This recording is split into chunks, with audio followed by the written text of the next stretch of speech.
Welcome to Dead Souls Social Club.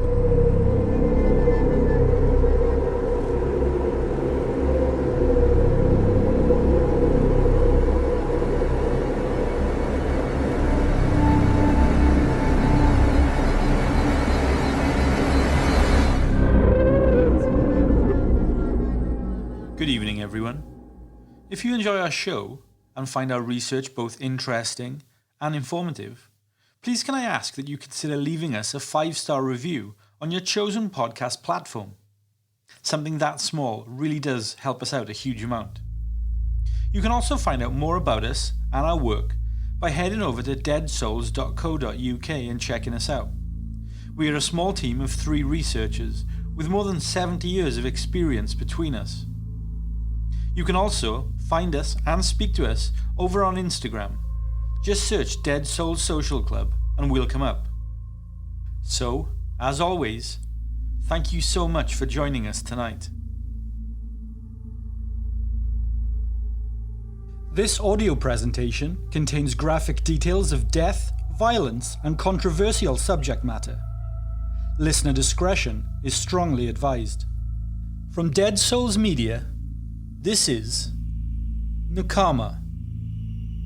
I'm Jamie Black, a researcher and psychologist, and I'll be your host for tonight. This is a tale that is rarely, if ever, discussed. It only became public knowledge in the very recent past. Tonight, we are going to talk about Nakama, the Holocaust survivors who sought revenge. On the 27th of January 1945, Soviet troops liberated the Nazi concentration camp of Auschwitz in Poland. It was the largest Nazi death camp of the infrastructure. And in the following months, Allied troops discovered the whole system of these death factories throughout Europe. The free world was to become aware of one of the most gruesome secrets that were hidden by the Nazi regime: the Holocaust. The Jewish people were subjected to genocide throughout occupied Europe in a systematic and organized manner. The Nazis killed an estimated 6 million Jews and wiped out entire Jewish communities in the process. Almost 70% of all European Jewish citizens were murdered, confiscating their businesses, assets, and worldly possessions. The remaining Jews who survived the war were left with nothing but deep trauma, horrific memories, and lasting mental damage. They had experienced a mass genocide of their people, their way of life, and their whole belief system on a state level, while other nations looked on and stood by. The Jews that survived were forced to rebuild their lives from the ashes during the post-war years. They had nothing left and nowhere to go.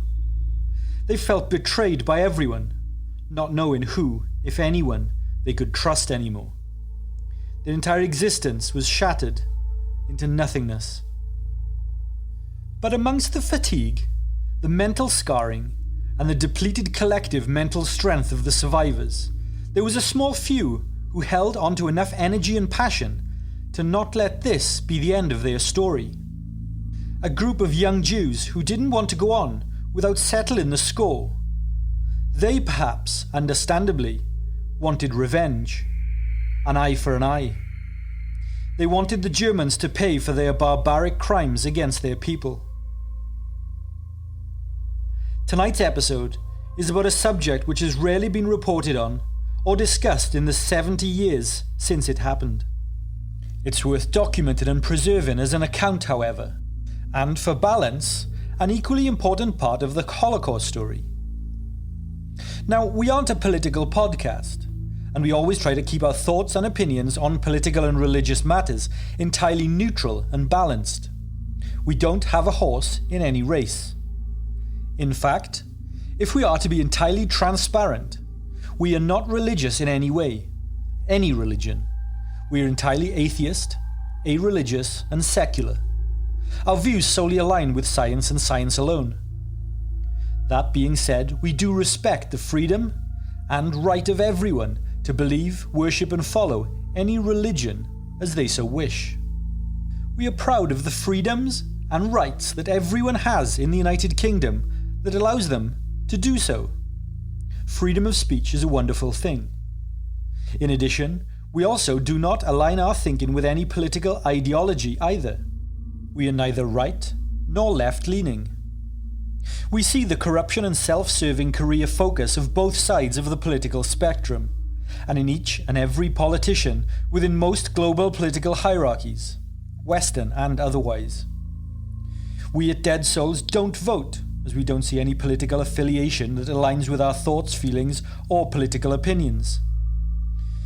If I were to put it bluntly, I would say that politicians and corporate identities are all entirely corrupt, and with power comes abuse. Significant abuse. And it's one of the things that we research here. Corporations, governments, big pharma, tech giants, dictators, lobbyists, billionaires, the wealthy upper class and international organizations. There is corruption and abuse of power throughout them all. So we choose not to support any of them. Why am I telling you all of this? Well, currently, the world is in a state of flux. Israel is committing massive amounts of war crimes in Gaza. Hamas, while their people are suffering, still refuse to release all of the Israeli hostages that they took during the terrorist attacks of October 7th, 2023. The United States continue to ignore the genocide, being the only nation that can entirely influence Israel. The United Kingdom, France and Canada may have spoken out and made statements about Israel's abuse of power, but they continue to provide them with weapons and ammunition. The world doesn't really care either way, it seems, for either Israel or the Palestinian people. So the shit show continues, day and night, week after week, month after month, with no end in sight. Benjamin Netanyahu, the Prime Minister of Israel, is an extreme hardliner. In the 17 years of Netanyahu's on-off rule of Israel, the country has been sliding into increasing authoritarianism, democratic backsliding, and corruption. Netanyahu has views on territorial expansionism, and Israel under Netanyahu has undergone increased censorship towards news, media, protests, and laws on freedoms. Benjamin Netanyahu has also taken significant strides into attempts at revamping the Israeli judicial system, shall we say. Accusations of him doing so in order to protect himself and his government from corruption charges have also been voiced. Netanyahu's administration has grown more focused and vocal in regard to far-right politics, and he has been described as the most far-right government and prime minister in Israeli history. He has made numerous anti-Arab statements and is currently trying to drag the West into a war with Iran for Israel's benefit. Benjamin Netanyahu has allied his nation with other authoritarian leaders from Hungary, Russia, and the United States. In doing all of this, Netanyahu has made any criticism of Israel, their government, or military as being seen as anti-Semitic. But to be clear, that is incorrect, and he knows this. Anti-Semitism is hostility, prejudice, or discrimination against Jews. The International Holocaust Remembrance Alliance, or the IHRA, has called anti-Semitism thus, quote, "Anti-Semitism is a certain perception of Jews, which may be expressed as hatred toward Jews.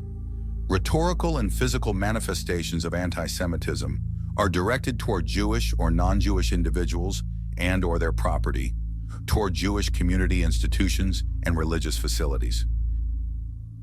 They further state, quote, "Criticism of Israel similar to that leveled against any other country cannot be regarded as anti-Semitic." The Merriam-Webster Dictionary defines anti-Semitism as, quote, feeling or showing hostility toward or discrimination against Jews as a cultural, racial, or ethnic group.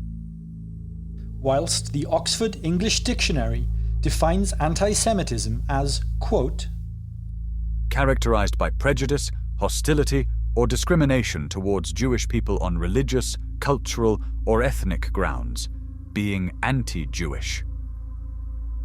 I want to be entirely clear about this, because, and to reiterate, any criticism or opposition of a state's actions is not a prejudice opinion about a people or a race. Israel is not above criticism or immune to condemnation or disapproval, just like any other state, government, military, organization or corporation on this planet of ours. Good. Now that that's been cleared up, let's get into it. In the late 1940s, there was a group of Jewish men that strongly believed in the words of the 5 books of the Hebrew Bible, or Torah. Leviticus chapter 24, verses 19 to 21 states, quote, If a man inflicts a permanent injury, they will suffer the same injury. If a man kills an animal, they must make restitution. But if a man kills another man, they must be put to death. Meanwhile, Exodus chapter 21, verses 23 to 25 states, But if there is serious injury, then you are to take a life for a life, an eye for an eye, a tooth for a tooth, a hand for a hand, and a foot for a foot. Burn for burn, wound for wound, a bruise for a bruise. These verses were meant to make clear the grounds for revenge.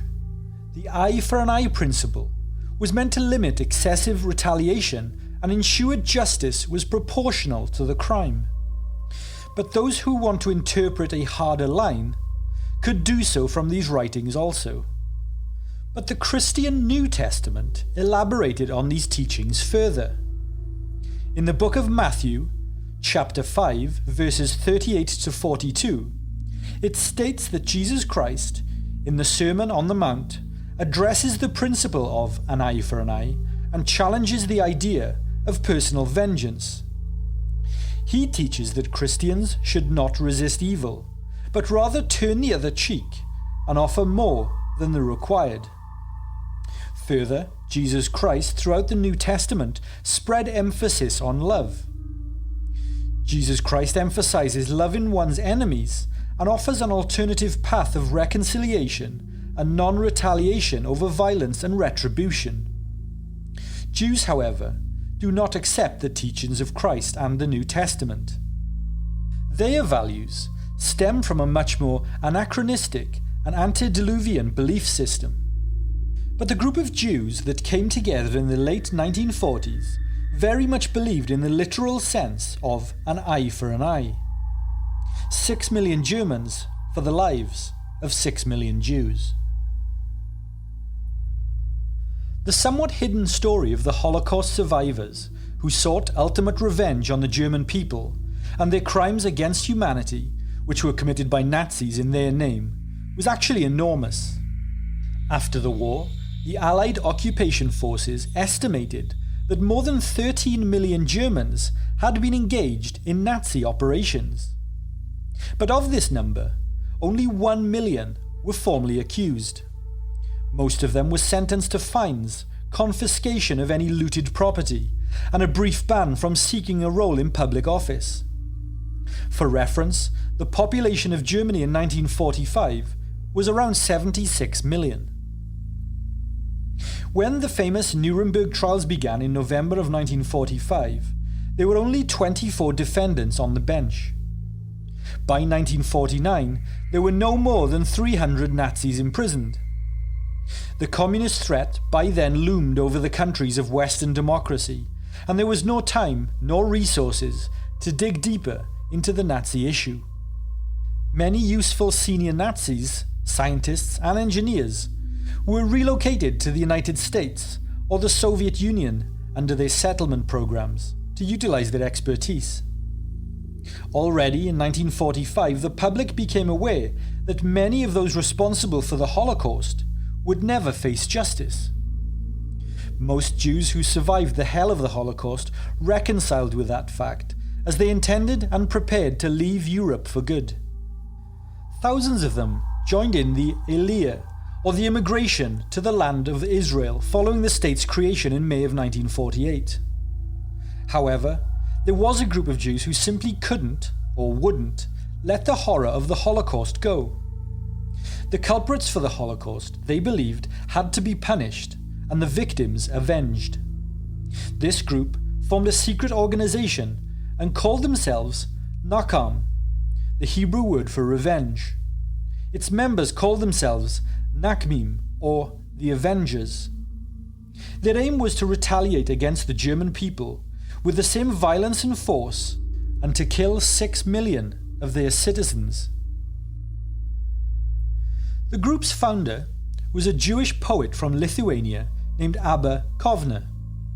During the Second World War, Kovner had shown resistance to Nazi reprisals against the Jews in the Vilnius ghetto.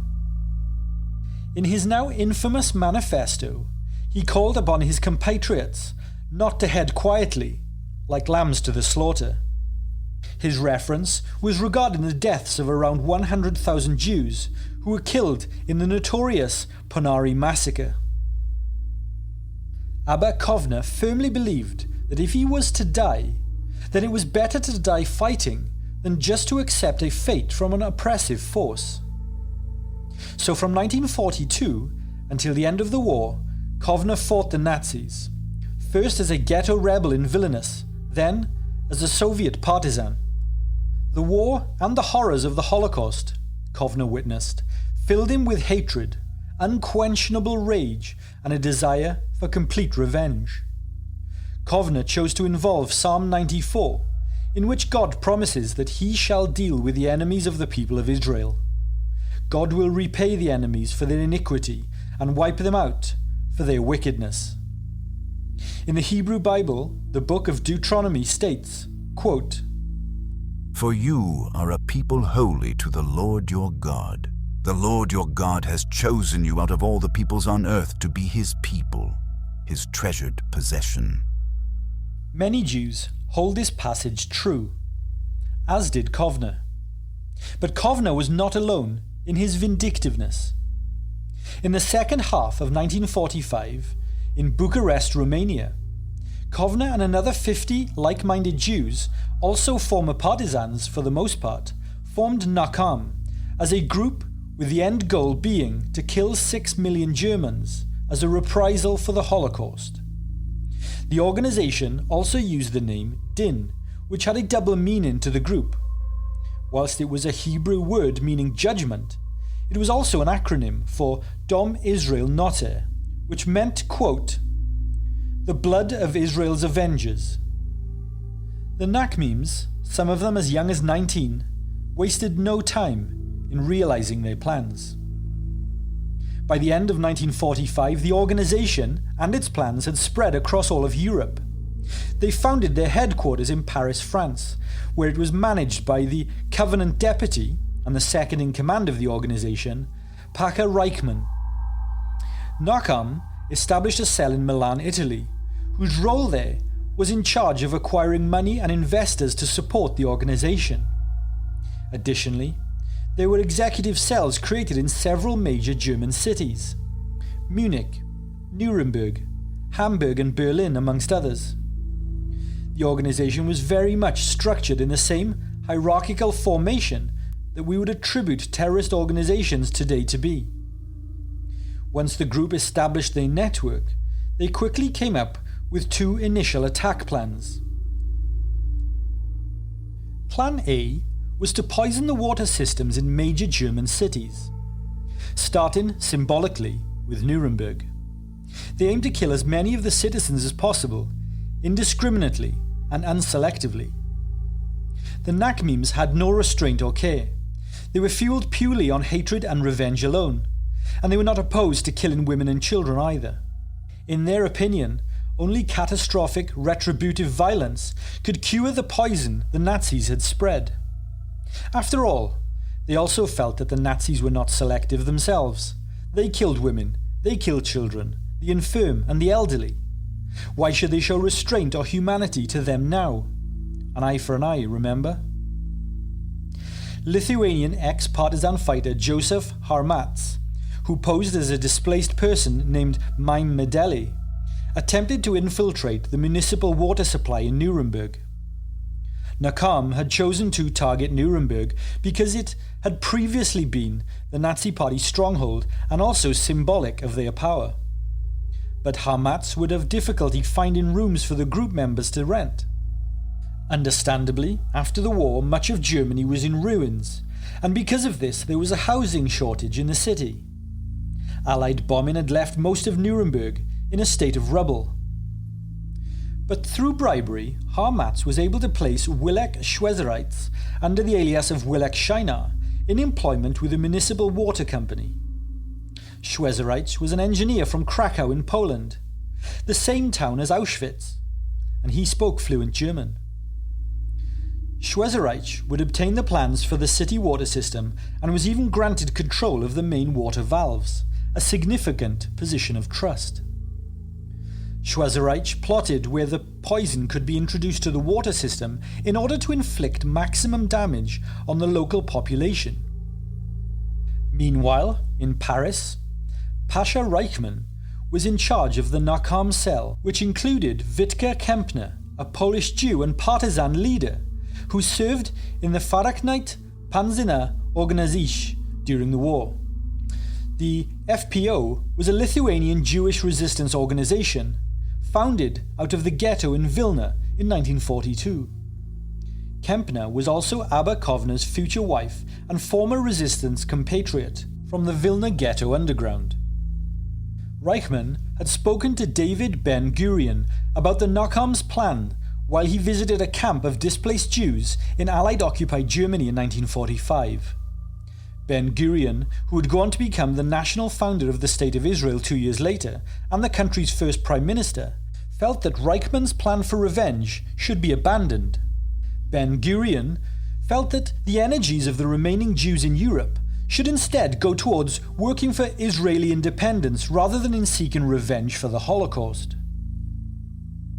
Undeterred, the Nakam, in particular Kovner, reached out to the leaders in the Hayushef Hoyendi Barietz Yerizrael, the Jewish leadership in Mandatory Palestine at the time.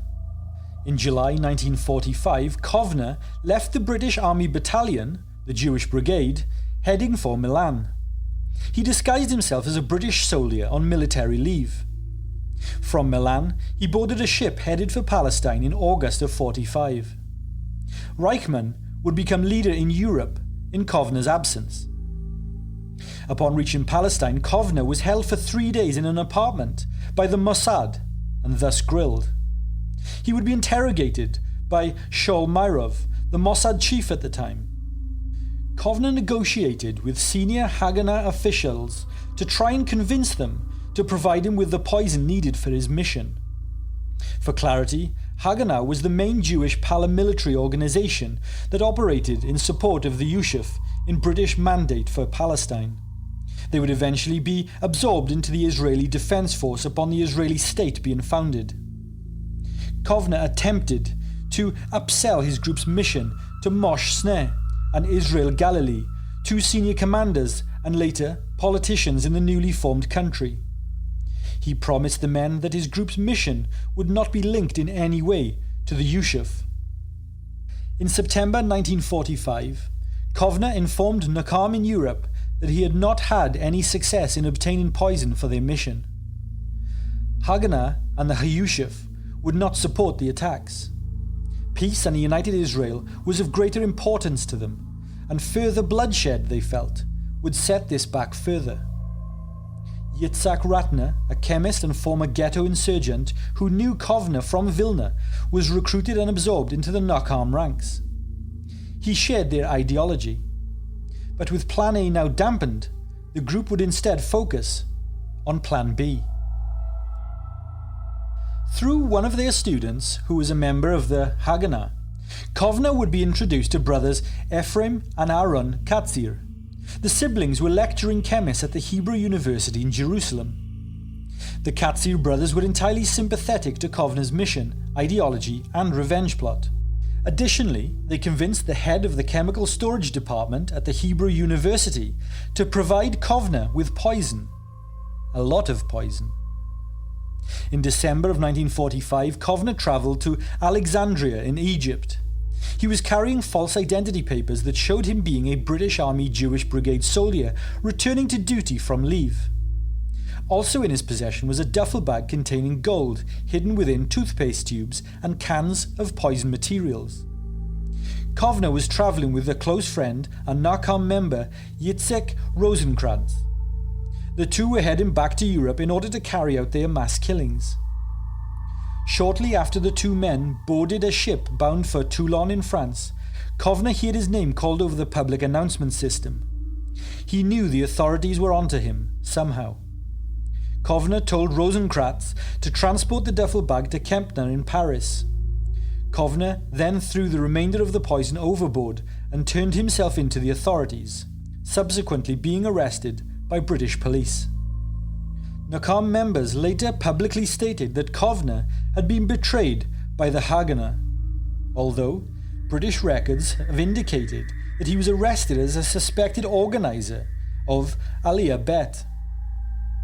To support this fact, Kovner was not questioned about Nakama at all. Kovner was released after just 2 months in Egyptian and Palestinian jails. As Nakama's Plan A continued to crumble around the group, they focused more and more into their contingency plan, Plan B. This plan was to target those most culpable for the crimes against humanity directly, a more targeted and reciprocal attack, namely, the murder of former SS members who were now prisoners of war. Their plan was to kill them by poisoning the food delivered to them in prisoner of war camps. Now, because Kovner had not been able to deliver the poison needed for the mission, the Nuremberg cell decided to switch to Plan B immediately. The cell began to make preparations to poison SS prisoners during the first months of 1946.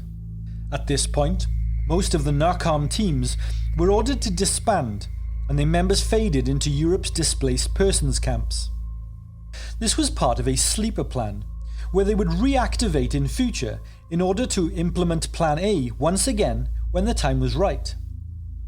The cells in Nuremberg and Dachau remained active because of the large US prisoner of war camps located near those cities, however. Yitzhak Ratner had been recruited into the group to source poison. In October 1945, he set up a laboratory in the Nakama headquarters in Paris. Here, he would develop and test various formulations of poison, working to create a toxic agent that was both tasteless and odorless, that would also have delayed effects. He would eventually formulate a lethal concoction that comprised of arsenic, paper glue, and other natural additives. Ratner developed a method whereby he could paint the mixture into loaves of bread where it would not be noticeable on its surface. He conducted tests of his poison on cats, where the lethality of the mixture was proven without a doubt. Ratner obtained more than 18 kilograms or 40 pounds of arsenic from friends who worked in the tanning industry. This was then quietly smuggled into Germany, a not so difficult task in the early years after the war.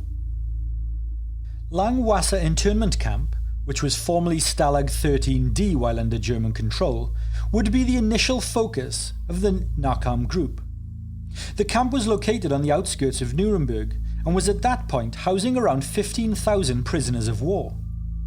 The camp contained, for the most part, mainly former SS officers and other prominent Nazis who had been captured by United States forces. Nakama members were able to secure job roles undercover within the camp as a driver and a storehouse worker in particular.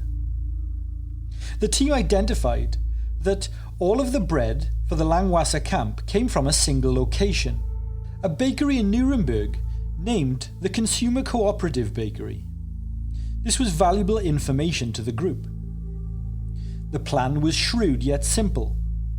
A member of their team, Liebke Distel, who was himself a survivor of more than one concentration camp, which were governed by the Nazis, went undercover as a Polish displaced person. He told the bakery management that as he was awaiting a visa to work at his uncle's bakery in Canada, he he was keen to gain some experience before he emigrated. So he told the manager he was prepared to work there as free labour. But even with this offer to work for free, the manager was still unsure.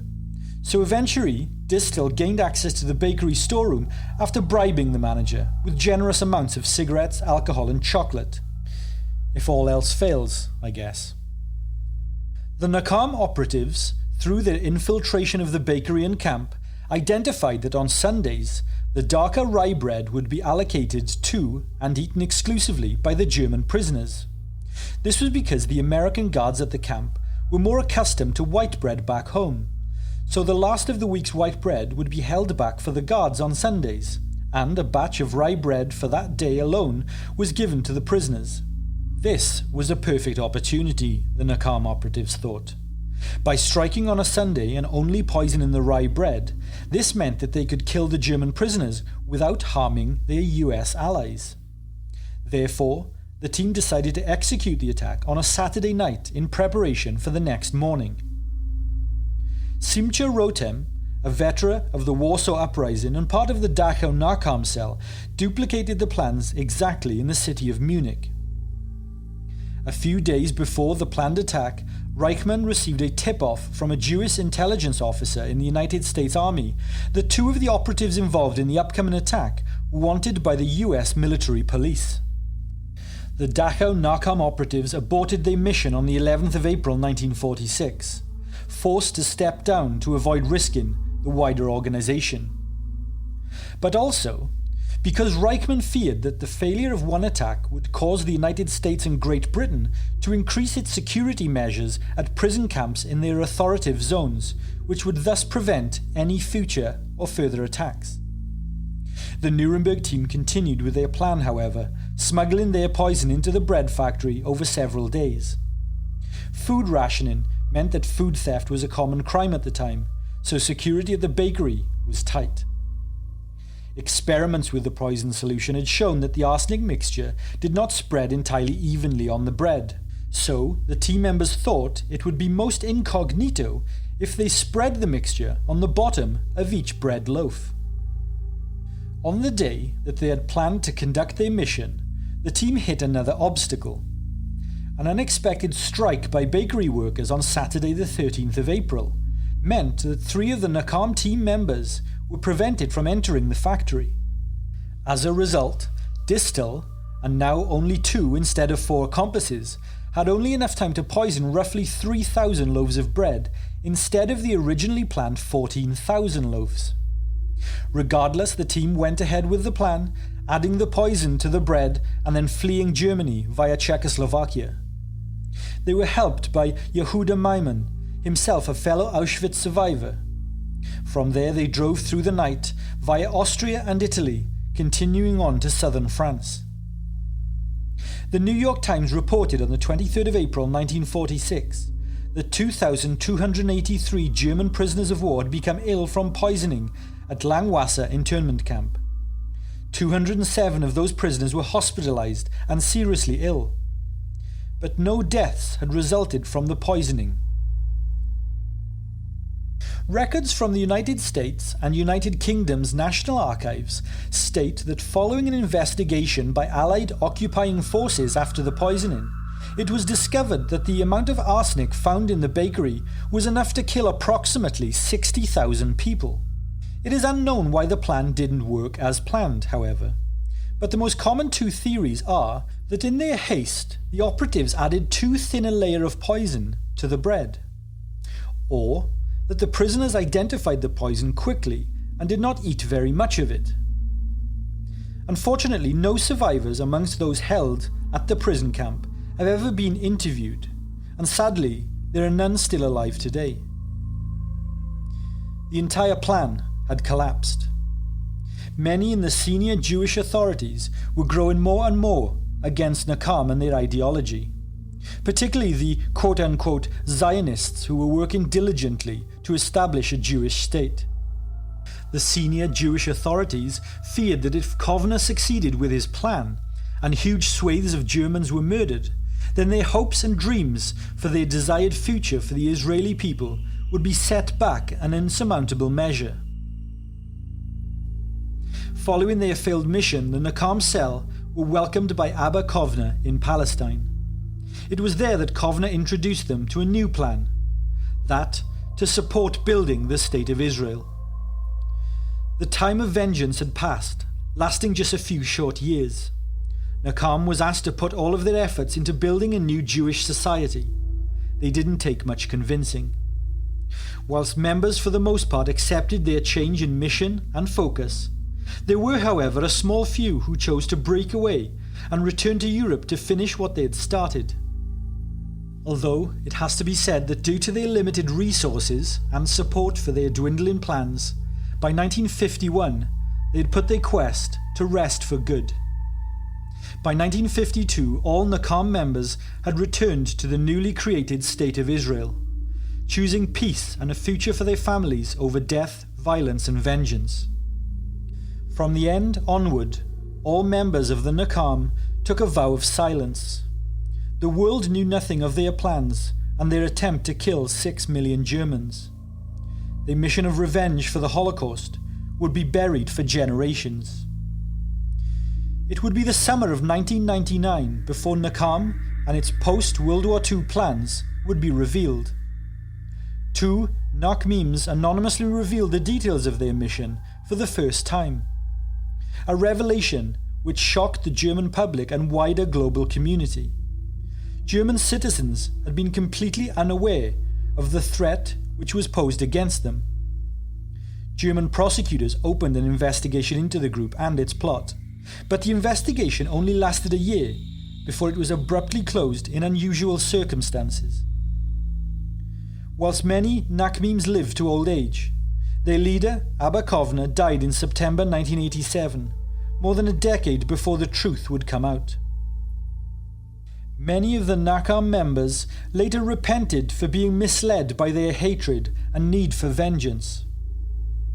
There were, however, for clarity, a number of others from the organisation who regretted missing their opportunity to avenge the deaths of 6 million Jews murdered by the Nazi killing machine. An eye for an eye, a tooth for a tooth. Good night, everyone.